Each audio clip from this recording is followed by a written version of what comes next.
Good afternoon, everybody. I'll just check in with the team and check that the sound is coming through loud and clear for this, our second webinar. Brilliant, coming clear on the chat. So we are here. Thank you everyone for joining us. I hope everyone is well. Of course, I'm working from home with a couple of small kids in the background, so just disclaimer, there may be unforeseen incoming at any stage during this webinar. But today we're going to take half an hour I just wanted to share some views with you on best practice when it comes to DIY investment accounts and portfolios. And we're going to really draw on really the insights we have in a product we call Journeys, where we benchmark with live test accounts the experience that investors have on investment and pension accounts. And we've got some examples that we've pulled together for you, which I think illustrate generally best practice or where groups typically need to up their game. And just to sort of show you this Journeys product, happy to talk to anyone after today's webinar, but really it's sort of developed for use by propositions, marketing and UX teams who know where perhaps there are drop-offs in their journey or they need or want to improve that customer experience. And we can certainly arrange a demo of this portal for you, which gives you at your desktop access to lots of different journeys from many of the larger providers. So just cracking on with today, we're going to really take our cues from customer needs. And I've sort of looked at previous research. What do people tell us they want? They lack confidence. This is such a key one in knowing which funds to pick, particularly at the moment. There's, of course, we know this desire for people to have someone just to tell them what to do. So we're going to have a quick look at digital advice and the banks. And people want to understand performance. Performance reporting is variable amongst propositions. So we're going to have a quick look at that. And of course, the primary question people have is, what did I give you? And what is it worth today? And ease of use, we're going to talk about this quite a lot, behind the login, away from the shiny sort of public site, what does that secure site look like and how easy is it to use? So let's jump in and look at the first case study we're going to tackle, which is help picking funds. And I always pick this out because this was a survey we did in our online investing report published earlier this year. And you can see there, and it's always worth just reminding ourselves that even with people who have a risk-based investment product today, 64% of those rate their confidence at between 0 and 6 out of 10 when it comes to deciding which investments to buy. So it's one of the most important things that people need our help with. And this was a survey we did with our Boring Money readers the weekend before last, so post crash, and we asked them about sort of their expectations for their future and what they were planning to do. And you can see here there's quite a there was a sanguine response from our readers. They thought markets might fall a little more, but in the main they saw this as a buying opportunity. But what I thought was so interesting is that the majority of people there saying, I'm going to buy more, but I'm going to adopt a tracker or a broad brush approach. So people really looking for guidance, I think, on what to buy and which funds to buy. So let's have a little look.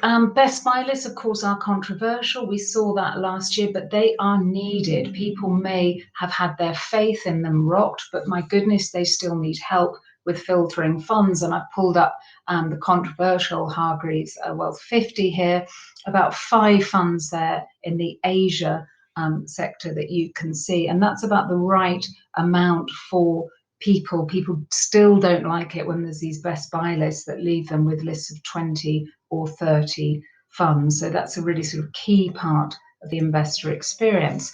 Interactive Investor have done a lot of work recently in their research pages, their ideas and tools, and they've particularly embraced ethical investing styles, as they call them, with quite a detailed breakdown there for investors, which they phrase as avoids, considers, and embraces.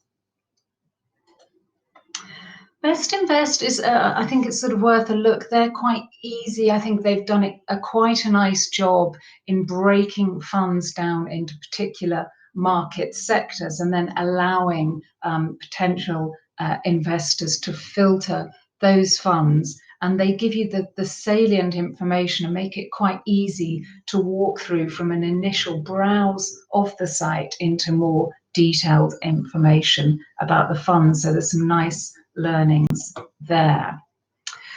One thing we do know from testing with end consumers is, as an industry, we need to, I think, entirely rethink risk and how we talk about this most important concept to our customers.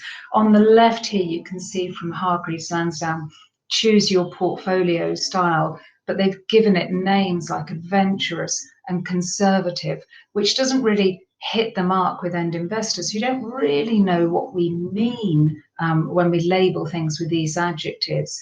I've taken an example from Fidelity, you can see on the right of your screen, which actually describes 5 risk portfolios. You can see there with the 5 buckets underneath, but it shows you and puts some pound amounts on those potential outcomes. And that is much more obvious for the end investor about what it is that we're trying to talk to them about. So I think with risk, we can't just name things, we actually have to show things. Nutmeg do this quite well. You can see in the pink circle box at the top when I was playing around with our test account, this is a level 6 out of 10 of risk. In itself, that won't mean much to people, but they do quite a good job of showing the chart here and showing people what that means. We know actually from testing that this graph still confuses the less confident, and so it's a really good idea, and I think it is best practice, to actually put down pound amounts underneath that chart to make it really clear to people what we're talking about in terms of risk, both the upside and the downside. Really, if I had to sort of look at some of the providers and who have made the most positive changes over the last 12 months, Fidelity is one that I think has got a lot better. And I'm really interested that they've started to progressively roll out nudges into the portfolio. And these feel personalized to you as you're moving through the site. These will pop up, and I'm interested to see how much further they push those nudges, and do they move them away from the less controversial sort of notifications about ISA allowances, and how are they going to start to use those to help people with fund selection? I think is a really interesting thing I'm monitoring there. And finally, when it comes to sort of understanding risk and picking funds for you, of course, most of the robos do check in annually with you on your attitude to risk and goals. And this is sort of prevalent when you log in after a year to your robo test accounts. There is that prompt for you when you do that. So moving just to sort of quickly take a look at digital advice, but actually specifically I wanted to look at what the banks are doing. And starting with Santander, their onboarding is engaging, it is gamified. There's some really interesting behavioral financial things going on there, and you can see it doesn't look like a sort of traditional or an old-fashioned bank journey. It is quite a long journey. I'd say it does take about half an hour, and these questions do keep on coming, but it is thorough and you get a decent report at the end of it. And I think the onboarding here is better than many. The articulations, again, of risk, I've talked a bit about this, but they show you based on the pound amounts that you've input into that journey, what your likely outcomes are. Here you can see that is after a 10-year period. As so often with many sites, there's a sort of disconnect though between the sort of nicer onboarding parts or the front end parts and then what you see behind the scenes. And I think it sort of slightly falls down once you are a customer. We've got that test account set up there. You can see the sort of performance chart on the left doesn't look particularly interesting or revelatory. And a particular bugbear of mine when you get these ready-made portfolios, if you click on largest holdings, I've highlighted that with the large pink circle there, it's pretty meaningless because you can see your largest holding is the Santander Multi-Index 3 RA fund, which of course sort of really fails to inform or animate, particularly a novice investor, about what their portfolio actually has in it. So I think work to be done across the board by the banks about what the journey is like once you've done the onboarding process and you are a customer. HSBC has a nice onboarding journey. I particularly like these sort of, this is a slide of what happens at the end of the journey. They use a tree motif, you can see on the right throughout the process, and they use the sort of different height of the trees to show you the projected outcomes of your particular portfolio after time. They also use the screen quite efficiently, I think, there to show you the fund. I've pulled up the asset allocation, you can see there, but if you click underneath the pie chart, you can see past performance and what will it cost. And it's a very efficient way of easily getting core and salient information on a single screen at the end of that onboarding journey. I think it's a really nice example of how to play back to people what they've told you in the suitability process. But again, unfortunately, once you're actually through that slightly nicer process and you're a customer, again, this is what you see. It's very flat, it's monochrome. I've highlighted in pink here all the things I don't think a novice investor would understand. We know if you look on the right, people don't even really feel confident they know what a fund is. You can see the name there is highlighted, HSBC Global Strategy ADVCA, and lots of gobbledygook in brackets after it. On the left-hand side of the screen, the GBP instead of pound signs, they're talking about units, GIC ISA account. So you can see there's a real disconnect once you've opened your account with the much nicer onboarding journey, and just jargon everywhere, and I think something that looks quite institutional to me, given that this is for a retail investor. I picked Barclays. Clearly, this is a non-advised journey. This is Smart Investor, and you can see there their dashboard when you log in. Now, it looks quite nice. They've got a prompt there you might be interested in. There's the Research Centre, ready-made investments, and your investment options. Unfortunately, like many kind of third-party platforms, when you click on your investment options, you're really left on your own. There's not much help there to sort of filter the market, and you get put into a sort of much broader search tool for the market, which really requires you to know absolutely what you're doing. So I think that landing page for Barclays looks nice, but the reality is when you dig into those you might be interested in, there's still a lack of sort of help and guidance for people available there. And I put up NatWest as well, just finally here, an example of how the banks, I think, sort of struggle with talking to people about risk. You can see here, this is for novice investors. And before you can actually sort of get into the process, you can see all the different sort of things you have to read through about capital risk, inflation risk, and shortfall risk. And none of it really articulates risk in lay people's terms. So now we're sort of going to have a look at mobile trading and apps. And I think for me, this is so important because the single biggest component part of value from an investment platform is ease of managing the investments, ease of buying and selling. That comes above costs, it comes above price. It's just the ease of maneuvering around these sites. And then I show you on this slide here, this is when it comes to mobile trading. So we asked in our online investing report, what people had done on a mobile in the last 12 months.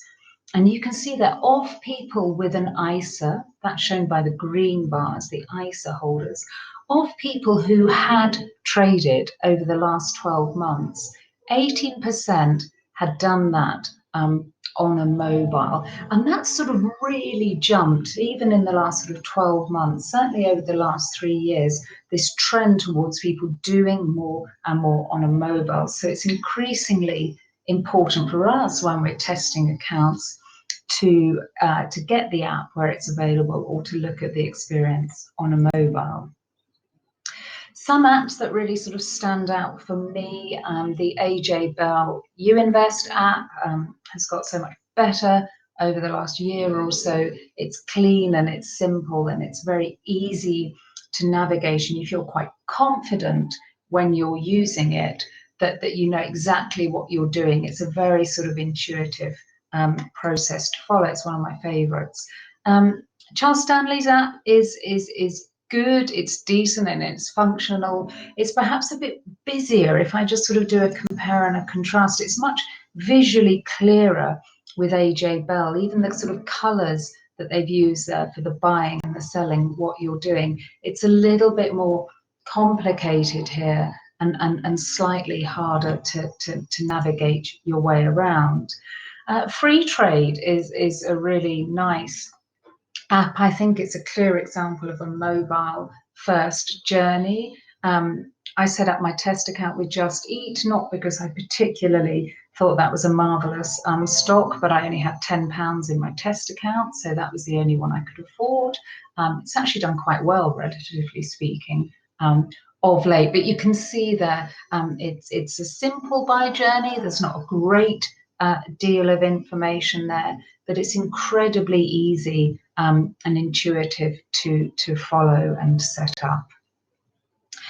And you know, the Hargreaves Lansdown app is one of the older ones around there. They're one of the first to go to market with it, but it is very simple to use. And what Hargreaves always does so well, I think, both on mobile and on desktop, is they really integrate the research with the transaction. They integrate the learn and the do arguably better than anyone else does. Many platforms still have a real disconnect between finding out information and then acting on it.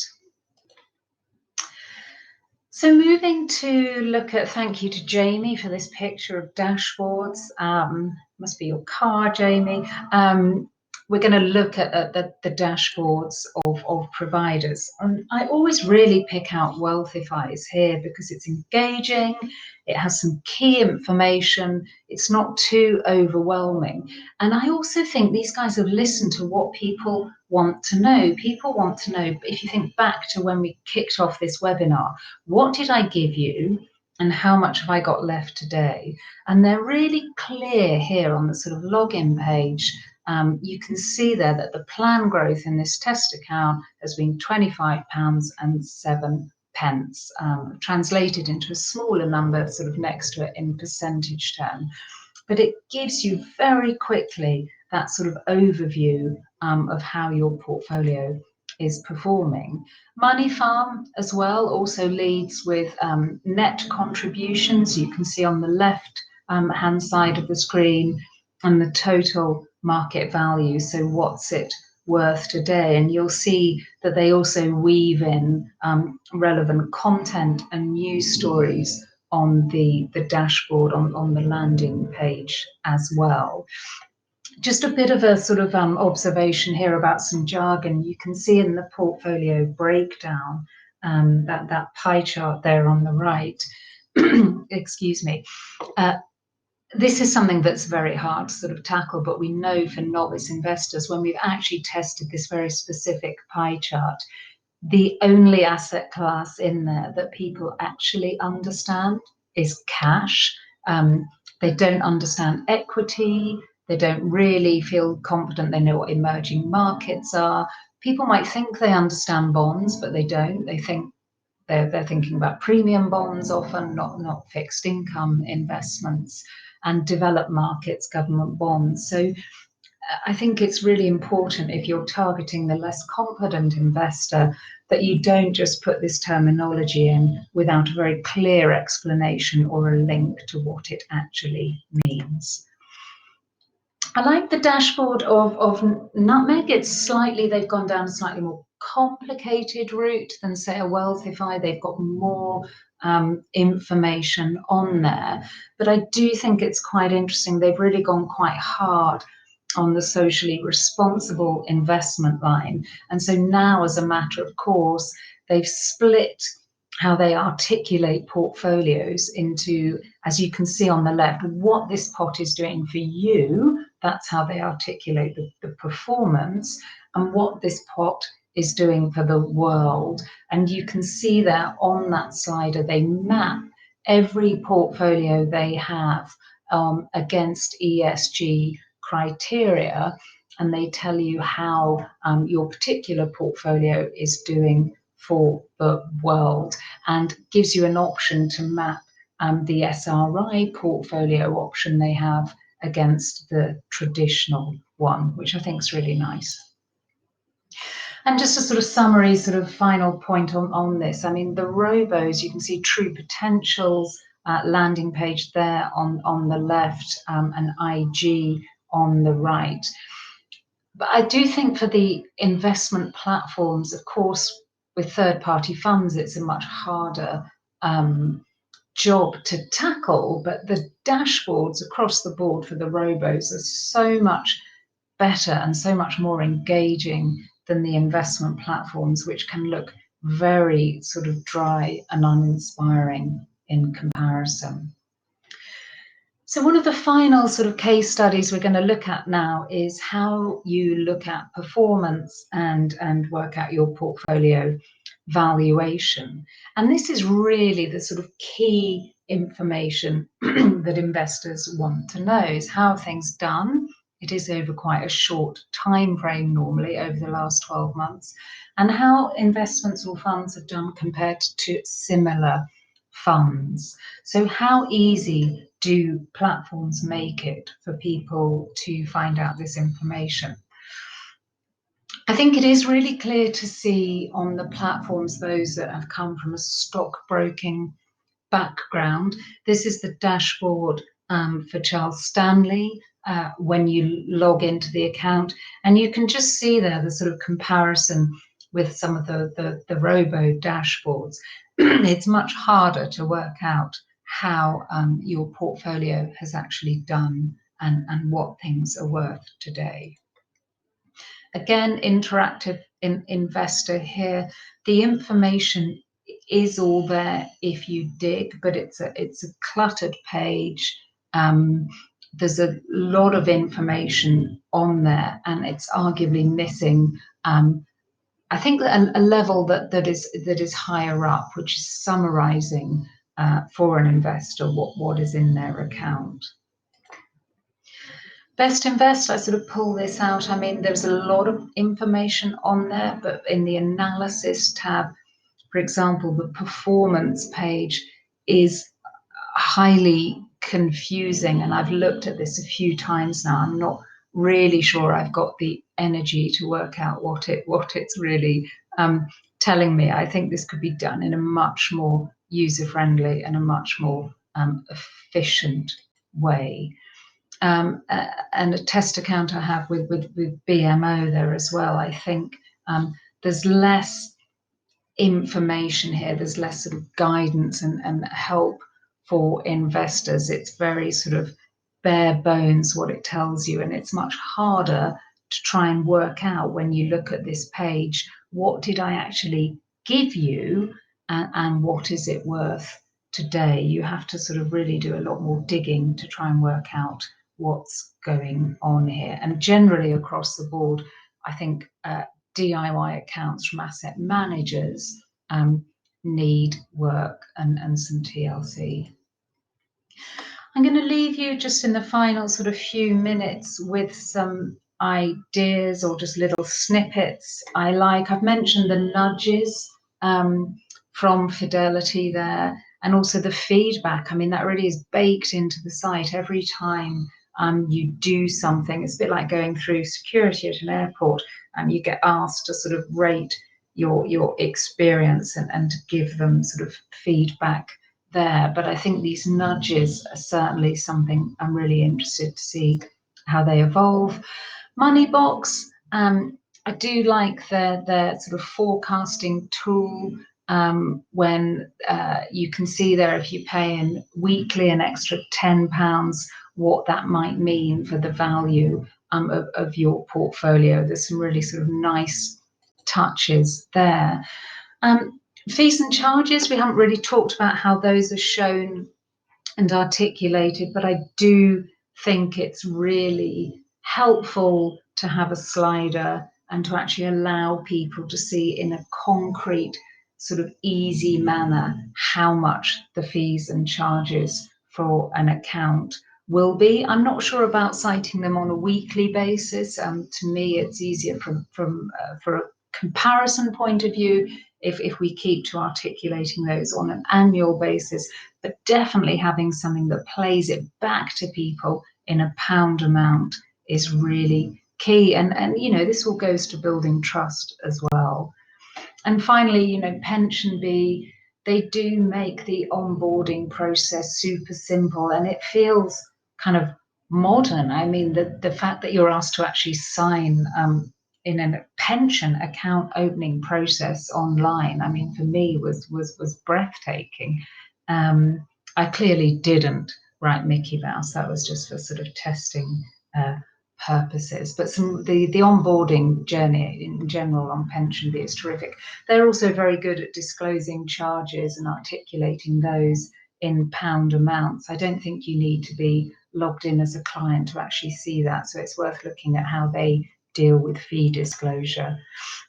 That is it. We had half an hour for this webinar. It's been a quick dance across some of what I think are some of the more interesting things out there we see.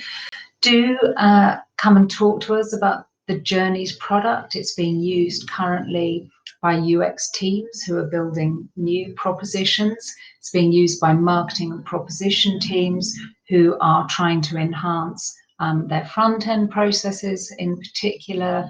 We can also pull together and focus on a particular customer journey for you and benchmark your proposition against others and come up with some best practice recommendations. I hope that was interesting. I hope everyone is staying well and adapting as best we can to working from home. We're doing quite a lot of work with some of our customers on helping them with the comms around COVID-19 at the moment, so do get in touch if we can help with that. And just a reminder that our third webinar next Wednesday, 12 o'clock, we're going to kind of really dig into customer segmentation with our new data portal.